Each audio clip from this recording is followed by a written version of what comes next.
Today we are live with the Executive Director of the Moss Art Center, Ruth Waalkes, and this beautiful, gorgeous theater at Virginia Tech. This is called the Moss Art Center. If you have not been in the performance here, you are definitely missing out. This is something you should check out. Ruth, thank you so much for being with us. Yeah, thank you.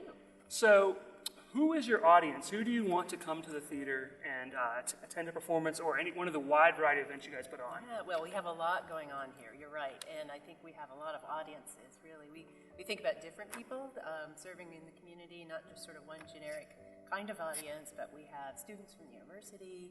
We've got young families and people from the community as well, faculty, retirees. So it really kind of runs the gamut. And what we're doing with our programming is to provide different kinds of experiences for different tastes and different people here in the community, recognizing that there's a lot of diversity. Gotcha. Now, students, they actually get a pretty good deal, right, if they come to one of the performances during the season? Absolutely. Yeah, definitely part of our mission is to be accessible for students here at Virginia Tech. And actually students from anywhere, 18 and under, our tickets are always $10. For Virginia Tech students specifically, we also do a free day of rush seats if we have tickets available. So the university students also have access to a lot of free tickets. And last year we gave out about 1,600 tickets. Wow. Yeah, wow. It's great. So tell us about what type of performances have been here? Oh, it's been a real mix. One of the things when we developed the Moss Art Center and thought about programming, took a careful look at what's already happening in the region, which is a lot. Mm-hmm. So we wanted to be sure we could do programming here that really complements and extends the experiences that people can have here around the New River Valley. So we have classical music, we've got chamber music and orchestras, for example, dance companies. We've had some really wonderful dance companies who've come in, and the stage here is just perfect for that kind of performance. Different kinds of theatrical experiences, spoken word. We've had people like the author David Sedaris and This American Life's Ira Glass, some people who do more sort of spoken word kinds of things as well. So it's a real variety, and I think we're finding the different audiences are kind of finding their way through the season. And what we also hope, and this year is a particular theme for us, is to be curious.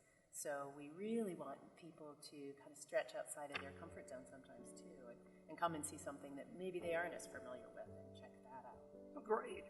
Now, you talked about, you said like orchestra, spoken word, dance troupes, but you've also had wrestling in here? Yeah, well, we have the facilities also are available for rentals. So we've had community organizations, Blacksburg Master Chorale, for example, has rented the theater. Little Leapers have had performances here. They did a Nutcracker last year. Virginia Tech Athletics actually rented the theater, and I think they'll be back again this fall for a wrestling match. And that's, of course, collegiate wrestling. Mm-hmm. Right. Pretty impressive, actually, too, when they were in here on the stage. So it's a beautiful facility for so many different kinds of experiences. It's truly one of the best venues in the entire region here for a lot of different kinds of experiences. Gotcha. Now, what makes your performance center here, what makes it unique amongst other performance arenas, theaters? Yeah, well, there's the physical space itself and the attributes here in the theater. We've got, we're sitting right on the edge here of a stage lift, which can go down, and we can have a very large orchestra pit, for example. We'll be using that this fall for Opera Roanoke's production of South Pacific. So we'll have an orchestra down in the pit and a performance on the stage.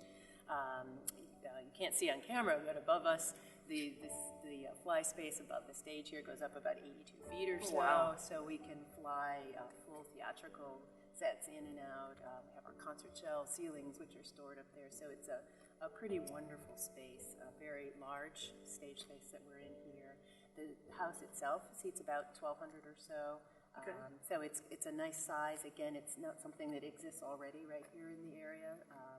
The Moss Art Center wasn't designed to replace an existing venue here on campus or in the community, but again, to sort of extend what's available in the community. So it's been great, I think, just all around. So the physical space itself is wonderful.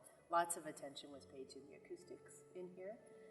So it's a great experience for the artists who perform on stage, whether they're performing acoustically or with reinforced sound. It's also a great experience for the audience as well. You can literally, and I know people say this, but you could literally hear a pin drop from out there. Oh, wow. We should try that. we should, yeah. On a pin. So I know you've talked about classical music, and there's been, I guess popular musicians have been here, but like the rock and roll, alternative type music. Yeah. Do you have any plans? Is there going to be anything like that come up? Definitely, and I always say the programming we bring in, it's all sort of about context too. One of the things we're really excited about in just a couple of weeks, on August 27th, we're going to have the band Parachute here, performing here. And this was a choice by our student ambassadors. We started a student ambassador program for the Moss Arts Center last year. So we went to them and said, okay, as part of our really trying to build the student participation here, what if you all selected a program for our Hokie High event? So this is kind of part of the whole Welcome Back series of events that the university does. And they had a long list, and one of those groups was Parachute. So we said, let's give it a shot. Let's do a concert here. So the tickets, I think, are already selling fast among students and the general community for that. We're going to have a duo, Virginia Tech alumni band called Belated. It's a duo who will be performing in the lobby beforehand as well. So it's total emphasis on student experience. And I think that it'll be a concert that'll be really fun in here as well.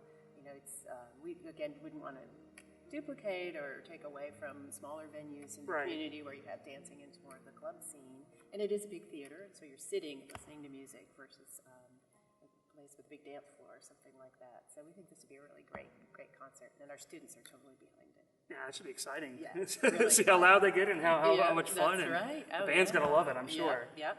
We also have a group we're bringing from, they're going to be touring here in the United States for the first time from Tanzania. Okay. And it's a group called Jagwa Music. And this was one where we had the opportunity to bring them in, and we looked at it and thought, you know what, this is not a band that we'd want to do in a sort of sit-down theater experience.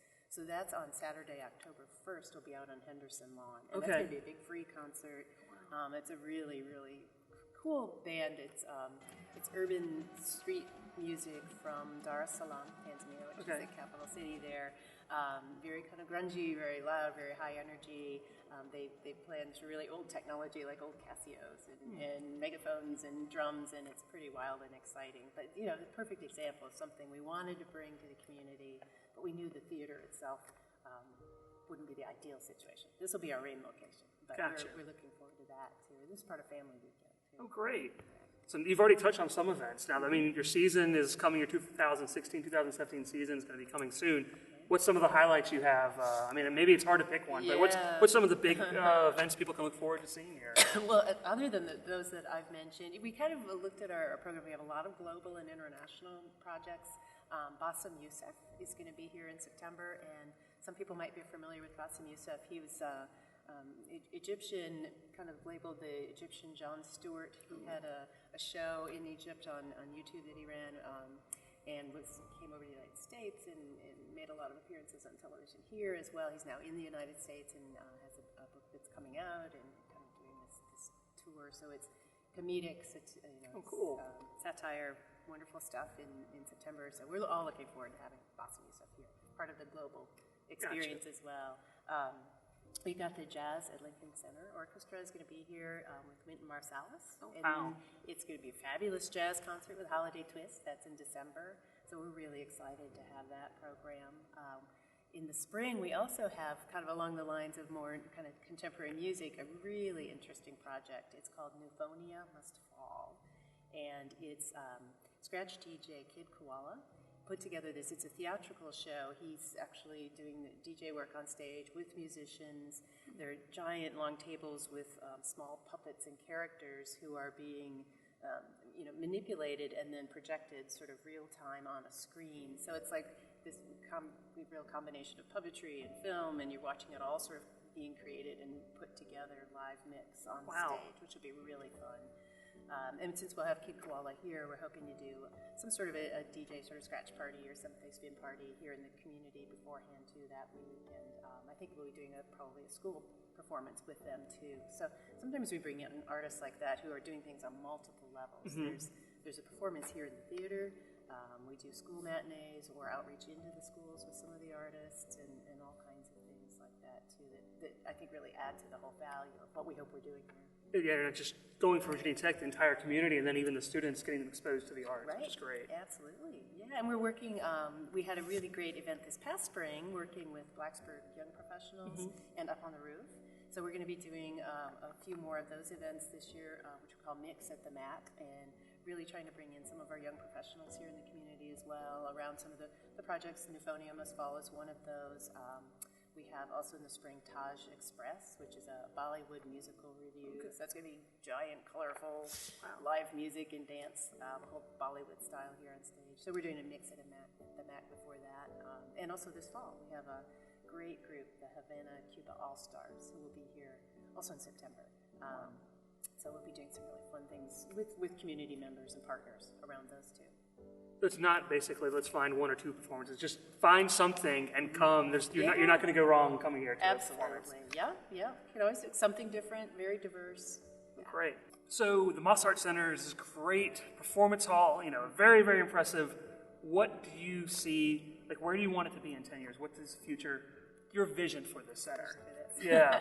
Well, I hope it's a really active place with a lot going on still. And I think from the broader perspective, I'd love it if 10 years from now when people think about Virginia Tech and they think about Blacksburg and the community, Moss Art Center and all of the kinds of things that happen here are just as sort of synonymous with the community, just like Lane Stadium or the Farmers Market or the Alexander Black House, that it's one of the anchors here that people just automatically think of and know about and are excited to come and see here in Blacksburg. Well, now I always like to ask some general questions about the New River Valley. Sure.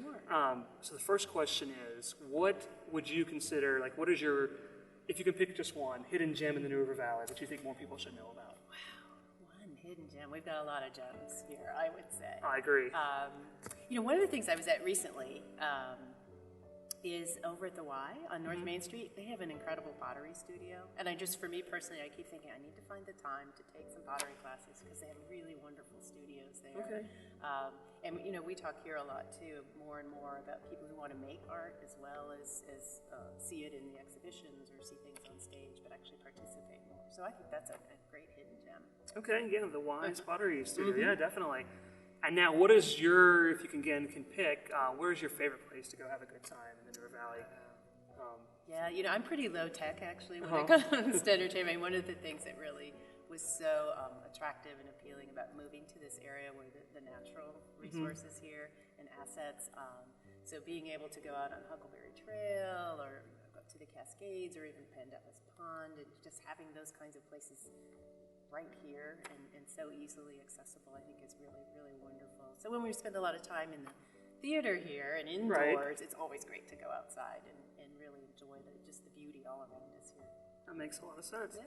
So I guess the final question is, what brought you here and what keeps you here in the New River Valley? Yeah, well, definitely what brought me here was this project.